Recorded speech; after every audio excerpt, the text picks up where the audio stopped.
Hi అండి, welcome to cookies kitchen.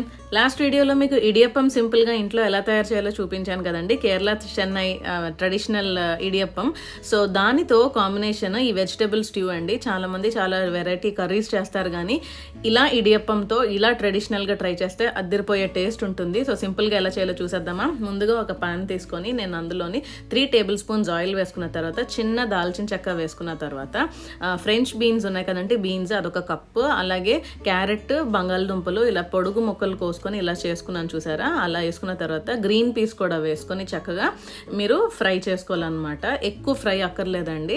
So రుచికి సరిపడా సాల్ట్ వేసుకొని మూత పెట్టి మీడియం ఫ్లేమ్లోని 1.5 నిమిషం ఉంచితే మీకు చూడండి కట్ మంటాయి వెజిటబుల్స్. ఆ టైంలోని మనం కుక్ చేయడం స్టాప్ చేయాలి, అంటే సిమ్లో పెట్టేసుకున్న తర్వాత నేను ఇక్కడ చూడండి కొబ్బరి పాలు వేసుకుంటున్నానండి. 2.5 కప్పులు కొబ్బరి పాలు వేసుకున్నాను చూడండి నేను, అంటే పల్చటి కొబ్బరి పాలు.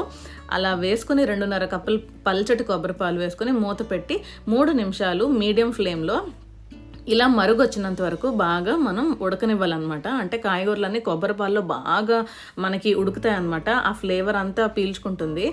మొత్తం అంతా పీల్చుకున్న తర్వాత మీకు కొంచెం కొబ్బరి పాలు క్వాంటిటీ తగ్గినట్టు అనిపిస్తుంది. కొంచెం దగ్గరకు అవుతుంది అన్న టైంలోని చిక్కటి కొబ్బరి పాలు 1 కప్పు వేసుకున్న తర్వాత కొంచెం చిటికెడు, చాలా తక్కువ అండి, జీలకర్ర పొడి అలాగే ధనియాల పొడి వేసుకొని మనం మళ్ళీ కొంచెం సేపు ఉడకనివ్వాలి. ఆ చిక్కటి పాలు కొబ్బరి పాలు వేయడం వల్ల మంచి ఫ్లేవర్ అయితే వచ్చి మనకి క్రీమీ టెక్స్చర్ వస్తుందండి. అంతే, మనం స్టవ్ ఆఫ్ చేసేసి ఇడియప్పంతో పాటు చక్కగా సర్వ్ చేసుకోవడమే. చూడండి ఎంత క్రీమీగా వచ్చింది అని అంటే.